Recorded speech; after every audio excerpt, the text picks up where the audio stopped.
सुभेदार रामजी आंबेडकर ज्यांनी डॉक्टर बाबासाहेब आंबेडकरांना प्रेरणा दिली, त्यांच्या स्मृतिदिनानिमित्त अमरावती जिल्ह्यातील नवसारी येथे विशेष श्रद्धांजली कार्यक्रम आयोजित करण्यात आला।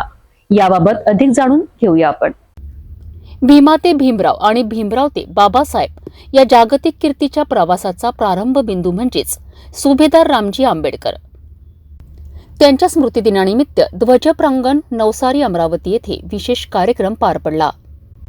कार्यक्रमाचे संचालन महिला संघाच्या अध्यक्षा प्रवीणा आठवले यांनी केले, तर प्रमुख पाहुणे म्हणून अंकुर होलीनेस फाउंडेशनच्या अध्यक्षा निलिमा बुध, सचिव निलेश गाळे आणि सभासद प्रियंका ठाकरे उपस्थित होते। या कार्यक्रमाची सुरुवात दीप प्रज्वलाने झाली। पाहुण्यांचे स्वागत पुष्पगुच्छ देऊन करण्यात आले। यावेळी निलिमा बुध यांनी डॉक्टर बाबासाहेब आंबेडकर यांच्या जीवनशैलीवर मार्गदर्शन करत समाजसेवेचा खरा अर्थ स्पष्ट केला। संस्थेचे सचिव निलेश गाळे यांनी समाजातील सत्य परिस्थितीवर प्रकाश टाकला। महिला संघाच्या अध्यक्षा प्रवीणा आठवले यांनी सुभेदार रामजी आंबेडकर यांच्या संघर्षमय जीवनाचा प्रेरणादायी आढावा घेतला।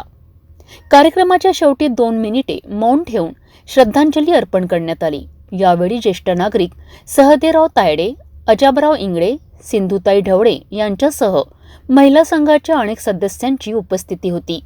कार्यक्रमाच्या समारोपात संजय तायडे यांनी आभार प्रदर्शन केलेत। सुभेदार रामजी आंबेडकर यांचे स्मरण करणे म्हणजे संघर्ष, समर्पण आणि सामाजिक परिवर्तनाच्या मार्गाने जाण्याची प्रेरणा घेणे। अशा श्रद्धांजली कार्यक्रमातून समाजात जागरूकता आणि ऐक्य वाढते।